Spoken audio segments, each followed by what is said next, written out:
Hola amores, welcome back to my channel. Today's video is a VBX Familia Speaks video, and as y'all can see, I'm rocking a new hair color today. So I went with the like violet type of red, of course with the dark roots to make it look a little more natural.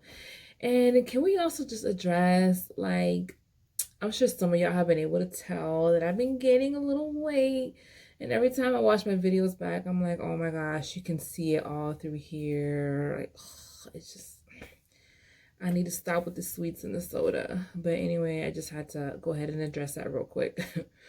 So, real quick also, before I start the video, I haven't forgot about some of you guys' requests.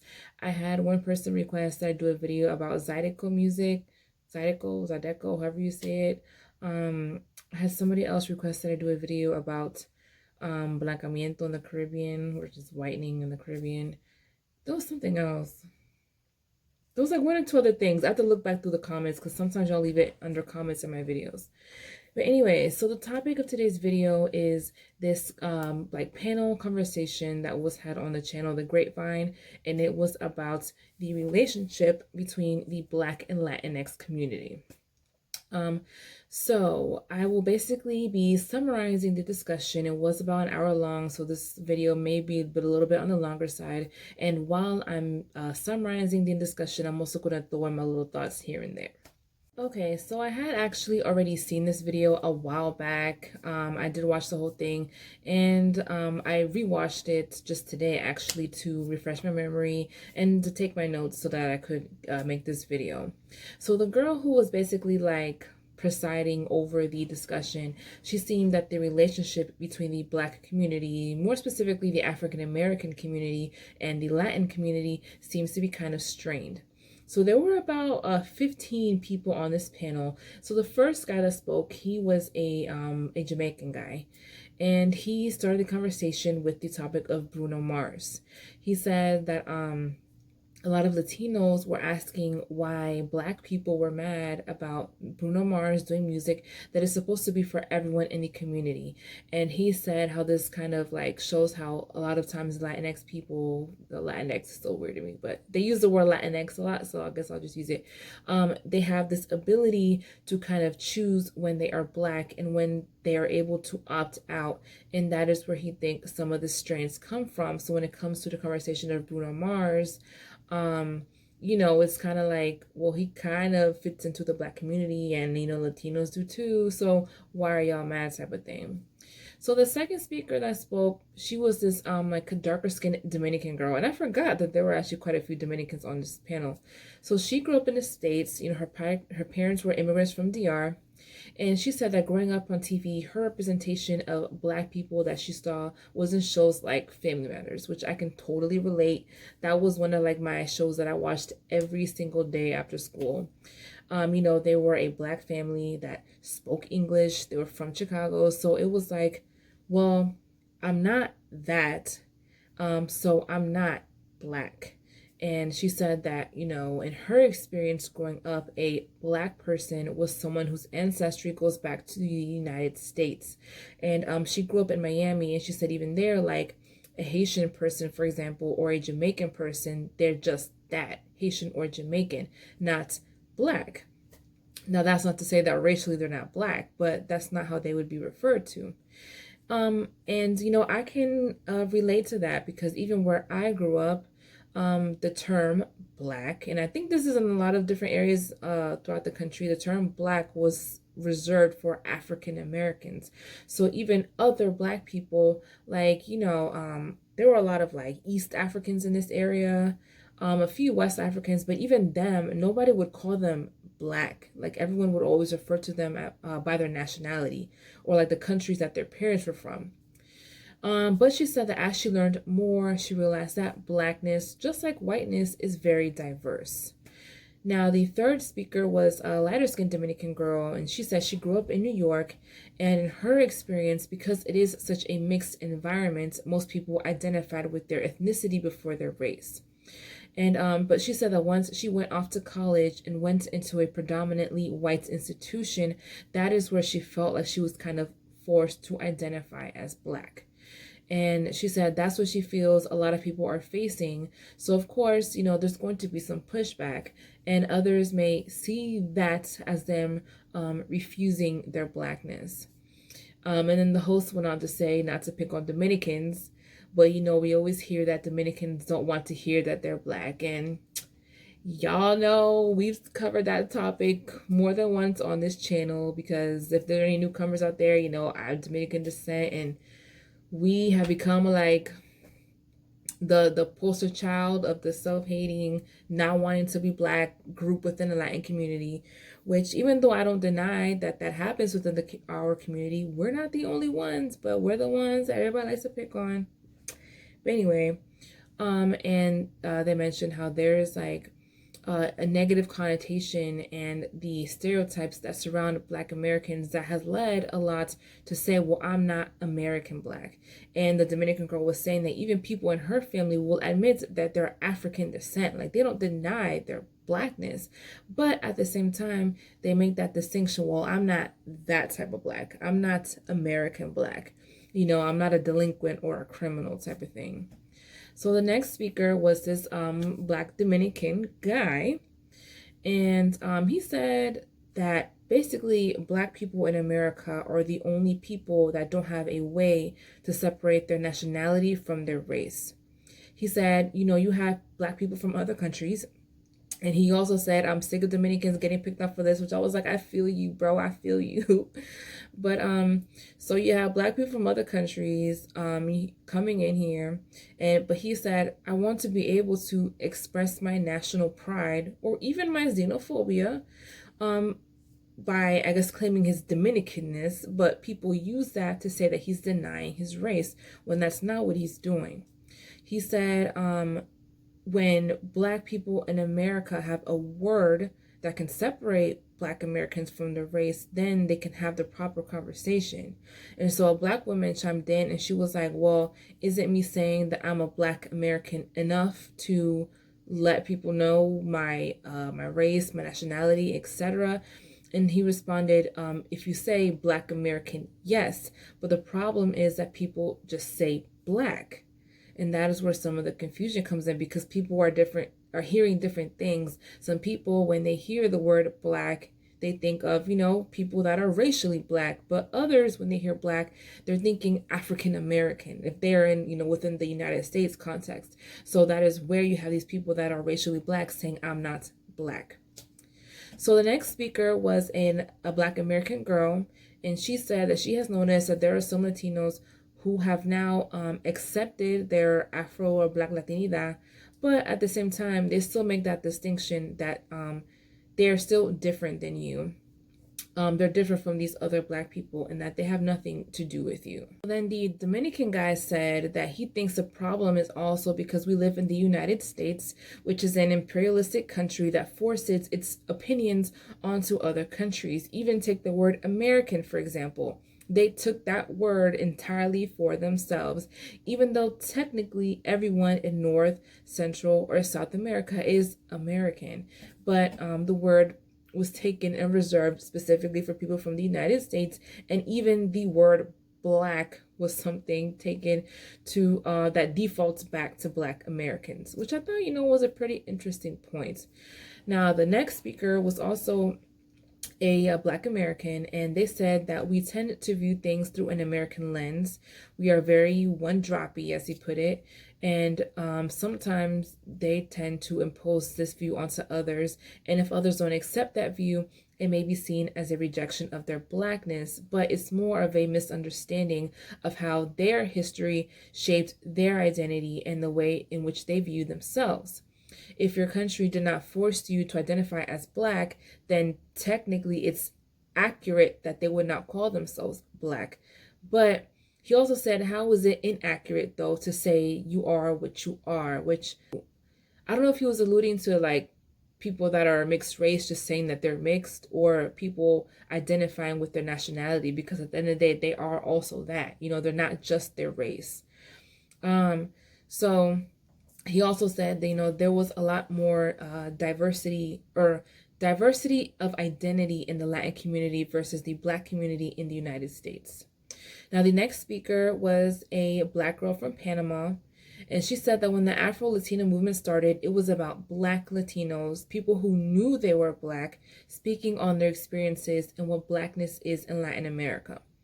But somewhere along the way, you have these people that kind of, teeter more in the middle, like the mixed people that it's like, am I Black? Am I not Black? That are now coming into their Blackness.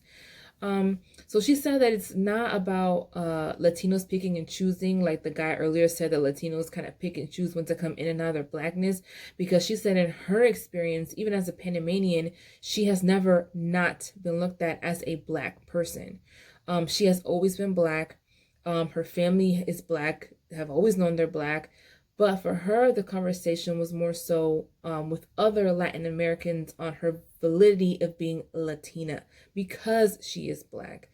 Now, that is something that I can, relate to myself. I've told y'all plenty of times in the area where I grew up, growing up around a lot of, mestizo Latinos and stuff. People saw me as Black, not Latina. So when I would tell people, I'm of Dominican descent, some people would question it. And I think that's something a lot of darker skinned Latinos face, because a lot of people are ignorant to the fact that there are Latinos that are straight up Black, So the hostess, she asked everyone, does the Latino community perpetuate colorism and anti-Blackness? And all of them right away answered yes. So the eighth speaker was a Black American woman who dances salsa. She's on a professional team, and so she's very immersed into the Latin community. But she said that many times she feels isolated as an American Black woman, because though the salsa community is diverse in that you have white people, you have Asian people, there is still that feeling that you don't belong. But with Black men, they kind of get a pass, which she said she feels because there's like a premium of masculinity in that world. And she said that there are basically like two layers of anti-Blackness. There is the anti-Blackness that Latin people deal with within their own community, but then there is like an additional layer of anti-African American Blackness there as well. So she was saying, like, she thinks if she was like Dominican, like a dark Dominican, there will only be one layer, but because she's African American, she has to deal with that additional layer as well. Now, the ninth speaker was also a Black American woman, and she said that there was basically a reverse one drop rule in Latin America, where if you had some white in you, you could identify as white and be free. And she said, this has a lot to do with why whiteness is favored. Whereas in the United States, it didn't matter how white or light-skinned you were still Black and you were still a slave. So she was saying, as much similarities that there is in our histories, there's still a lot of differences. And we see that manifest in how we all look at Blackness and, how we identify with that Blackness. Now, the ninth speaker was a Haitian guy. So, he immediately mentioned Dominicans, and he talked about how there was 30,000 Black people, Haitians, that were killed in DR, which I'm assuming he was referring to the Parsi massacre.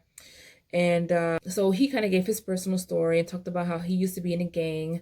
Where he grew up, which was in Flatbush, it was very much a Crip area.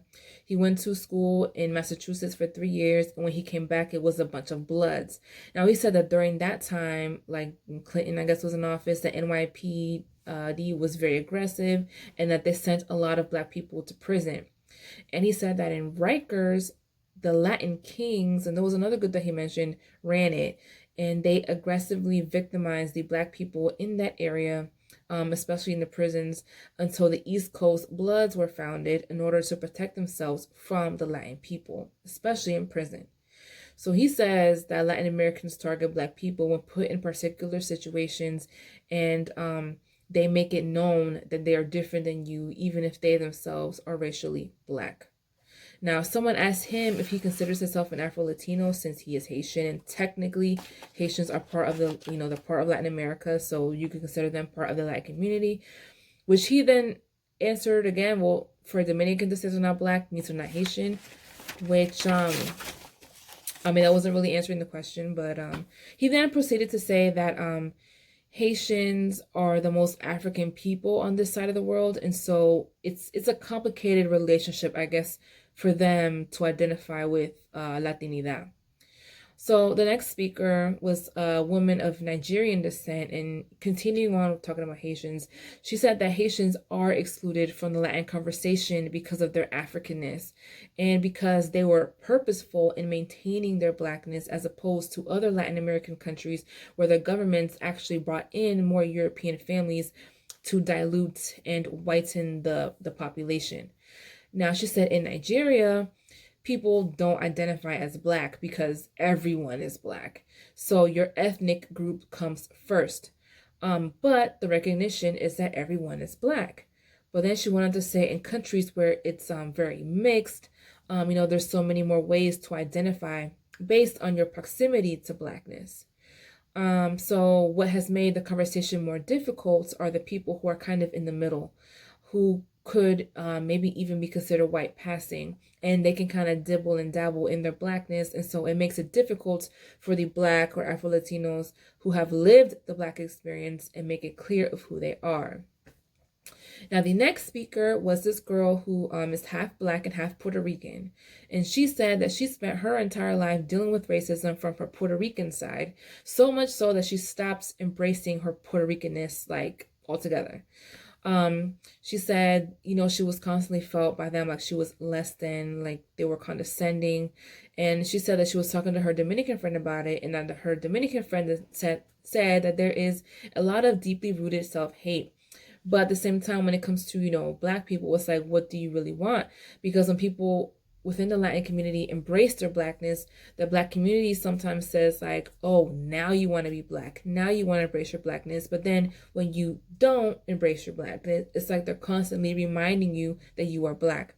So her thing was like, basically towards like Black Americans, like your anger or whatever is counterproductive.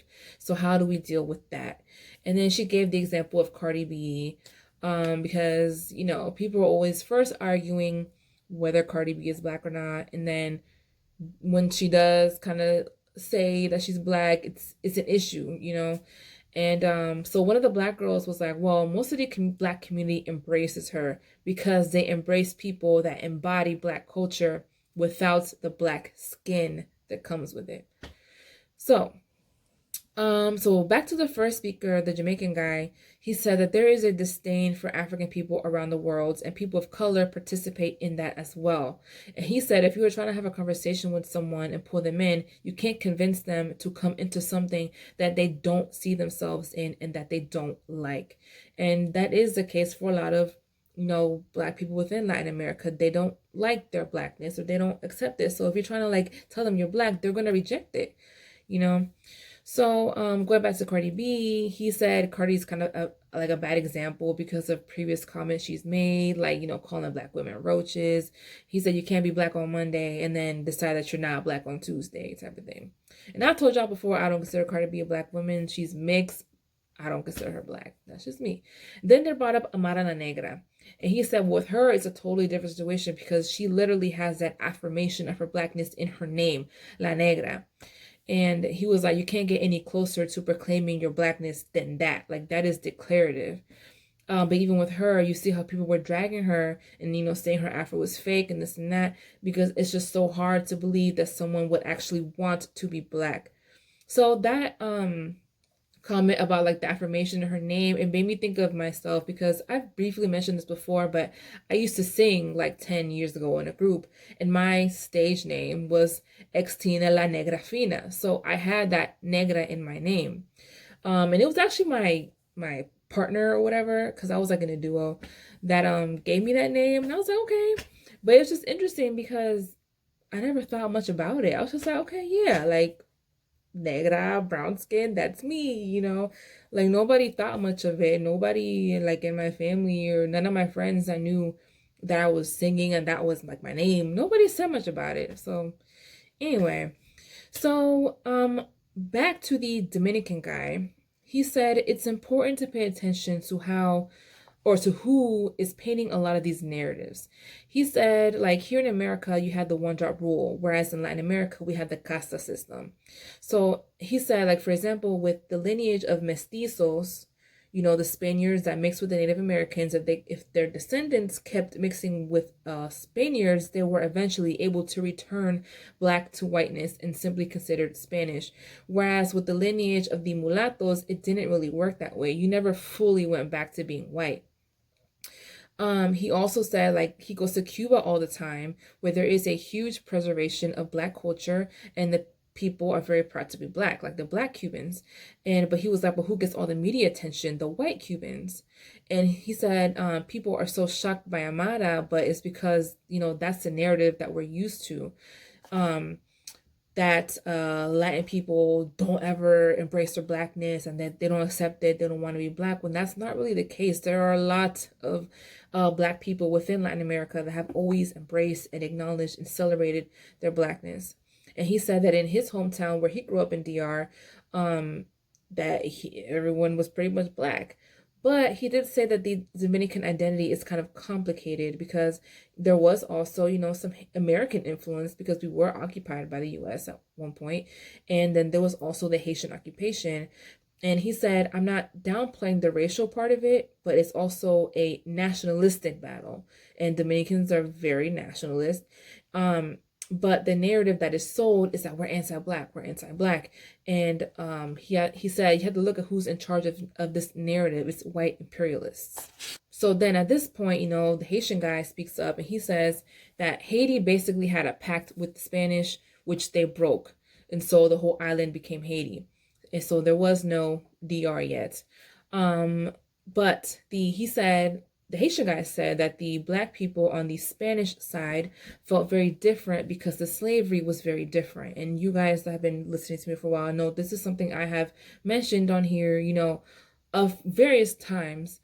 And it's not to minimize or downplay the severity of slavery, but at the end of the day, there was a big difference in how the blacks were treated on the French side versus the Spanish side. And so he said these slave masters would have kids with the slaves, but they would raise their kids as well. So there was an actual relationship between the Spaniards and the Africans. Whereas on the Haitian side, you know, they were out on the field. They didn't know the master. They barely saw him. And when they did see him, they wanted to kill him. So that also caused a big disconnect on both sides. And in my opinion, I think that also contributed to some of this resentment that the Dominicans would eventually feel towards the Haitians, because the Haitians took over the whole island with this whole, like, with a very different mentality, you know, whereas the blacks on the Spanish side, their experience was very different. So the Haitian guy says that it was not an he said it was no occupation, it was our island. So, that comment, I mean, I see where he was going with that, since technically DR wasn't an official country yet. But I mean, even still, even though DR wasn't officially a country yet, it was still a totally different society with a totally different experience, just totally different everything. So it might as well have already been a different country. But anyways, that's a whole nother story. Okay, so next was the back to the first Dominican girl. So she said she grew up in Miami, but she went to school in LA.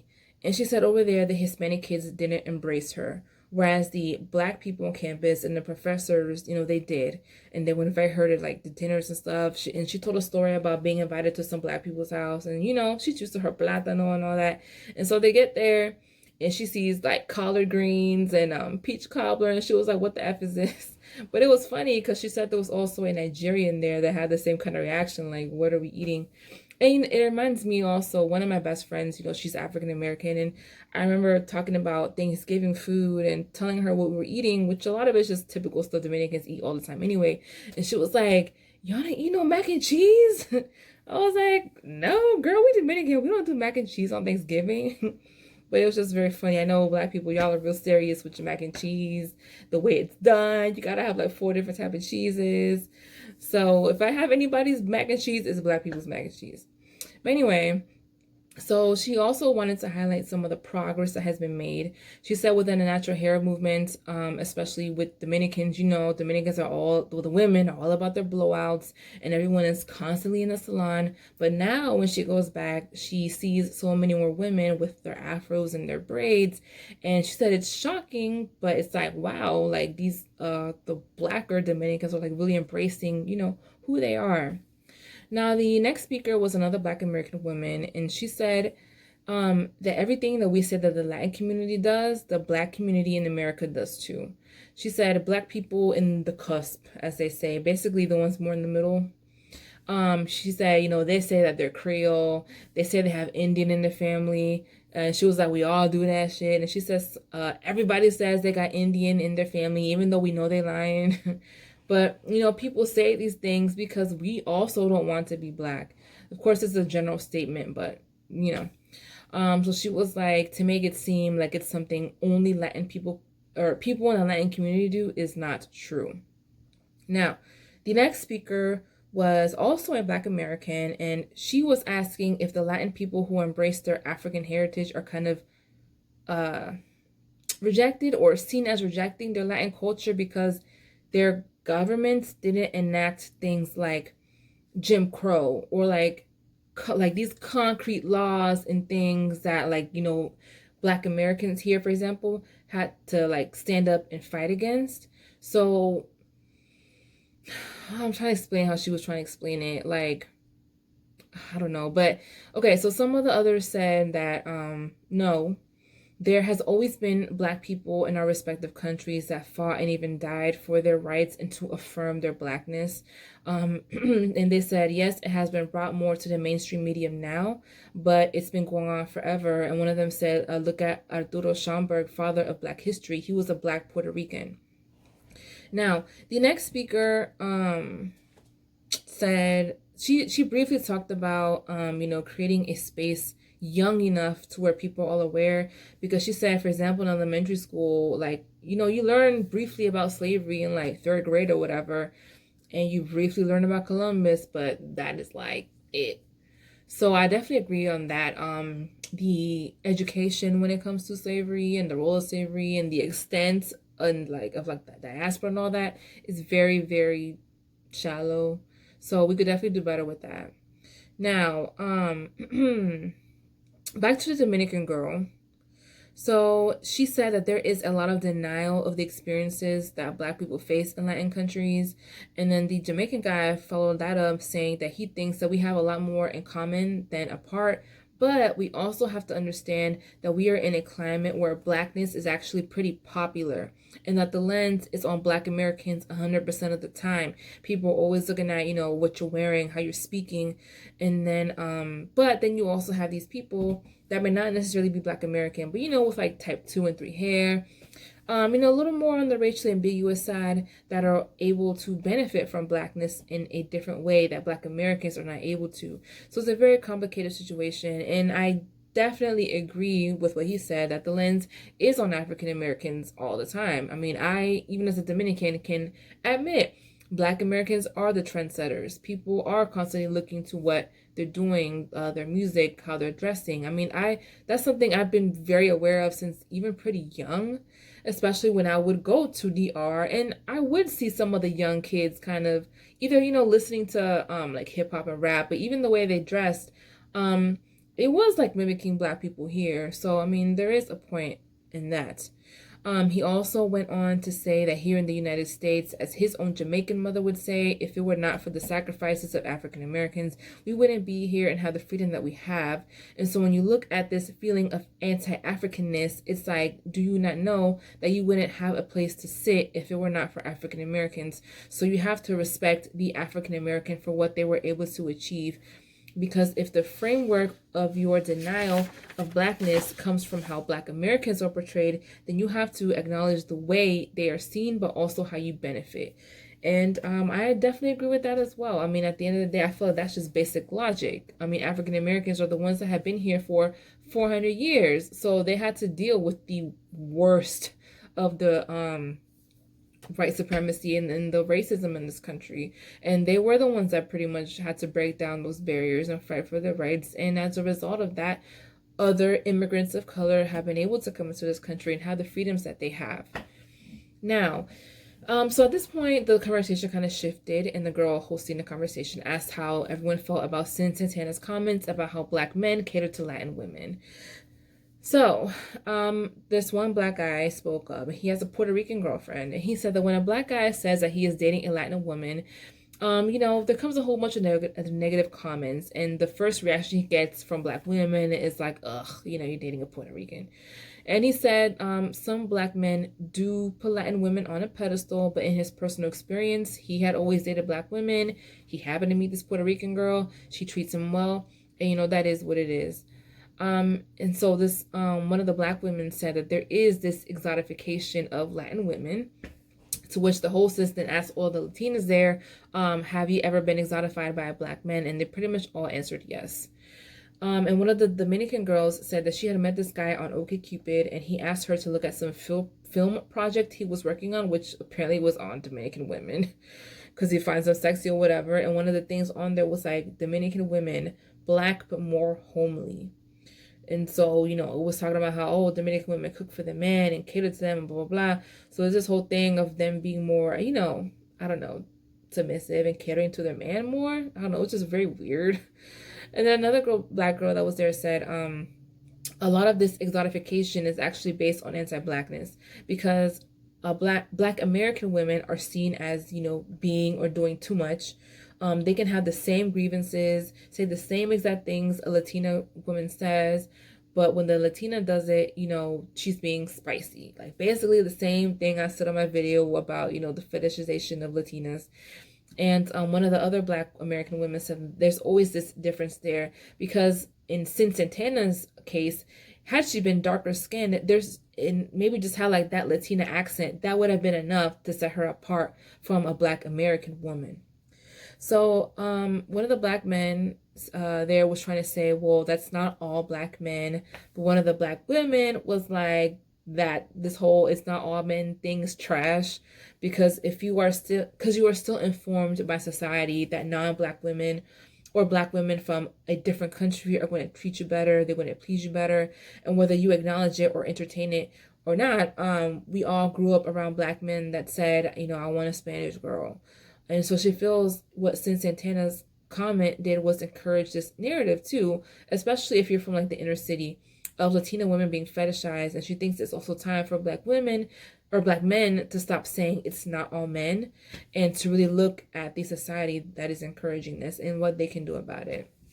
Now, there was another Black Panamanian girl, or no, it was the same Panamanian girl from earlier, but she said she gets treated as a Black woman until she says her name.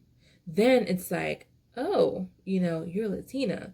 Again, same thing I mentioned in my video. It's like at that point, like everything else about her has changed.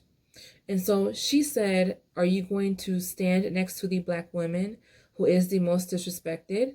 Because at the end of the day, nobody wants to be at the bottom. Or are you going to step into this space that you are allowed to have, and which puts you a little bit above them? Now, the next speaker was another Black man, Black American man, and he did say that he does think Black men cater to Latin women, and he feels that some of these men want to create exotic looking children. He talked about like at the barbershop, he's heard people or some of these men have conversations saying that they want, a chocolatey dark son, but they want a light-skinned exotic looking daughter. Now, the next speaker was this Puerto Rican and Jamaican girl, but she looks Black. And she said that she stopped saying she was Puerto Rican, because of this reaction of people look at you as a Black person initially, but once they realize, you're of Latin descent, the whole reaction changes. Now, going back to the first Black girl, the one at the salsa, she said that, one thing that we have in common is like the role of colorism in both communities and the value you are given in the dating and marriage market. Beauty, as determined by white supremacy, is a capital that can be exchanged for real resources such as a high status husband. Other groups of women have stereotypes that at the end of the day put them at an advantage, whether it's Asian women, being seen as tending to their husbands, white women being seen as feminine, Hispanic women being seen as sassy and sexy and also catering to the men. But when you look at Black women, they're stuck with these tropes of, well, I can use her for sex and basically dispose of her. So it's like they can't escape this hyper-sexualized trope. And the reality is that darker skinned people, especially women, are not seen as ideal partners. And one of the women was saying, even if you look at the statistics, yes, they say that Black men marry mainly Black women, but they were like, but then again, this is also like kind of self-identification. So how do these supposed Black women look? They could be mixed and still identifying as Black, which, I mean, I guess I hadn't thought about that, but that's a whole different thing. Okay, so then at this point, the Haitian guy steps in. He's like, okay, like, I feel like y'all are coming for Black men, but the truth is, certain women, there are other groups of women out here that are also checking for Black men. So he was saying it's not always the case that Black men are putting others on a pedestal, but that these same women come checking for them too. Which I gotta admit, that does happen. There are white men and Latina, or not white women, there are white women and Latina women that do check for the Black guys and only date Black guys. I mean, I've seen plenty of those growing up, So, lastly, the Jamaican guy said, we are all still allowing white standards to dictate what we do and how we see things. And then he said a story of a Puerto Rican woman and a Black woman getting onto a fight on a train when he was like 12 years old. And the Puerto Rican woman was like, that's why your hair is nappy. You got to wear a weave when your man probably wants to be with me. And he said, this was something that he heard all throughout, growing up. And he was like, we have to stop being a follower. And he also said, if you are not attracted to what you come from, for example, if you, a Black man with a Black mother, but you're not attracted to Black women, or even like, having a Black father, and you're not attracted to Black people, then you got to examine where that is coming from. Because when you look at the music you listen to, celebrities in society, we have to look at how we're being impacted by this society. And I think the point he was trying to make in that is how the things that we digest, from our environment and from what we see, like in social media and stuff, it can sometimes influence that anti-Black sentiment, even though, you are a Black person yourself. So that was pretty much the summary of that discussion. And I mean, I think everyone there made some very valid points.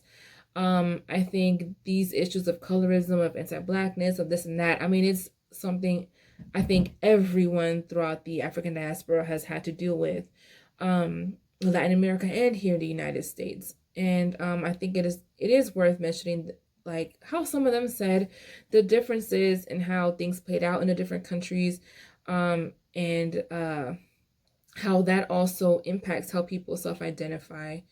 But I think because, most of us are in the United States, and so we've all kind of been forced to deal with each other, I think that there is definitely more of a need to try and understand each other. Like, we may not necessarily have to agree with how the other person feels, but, first treat each other as humans, like give each other that respect, and then try to see where they're coming from.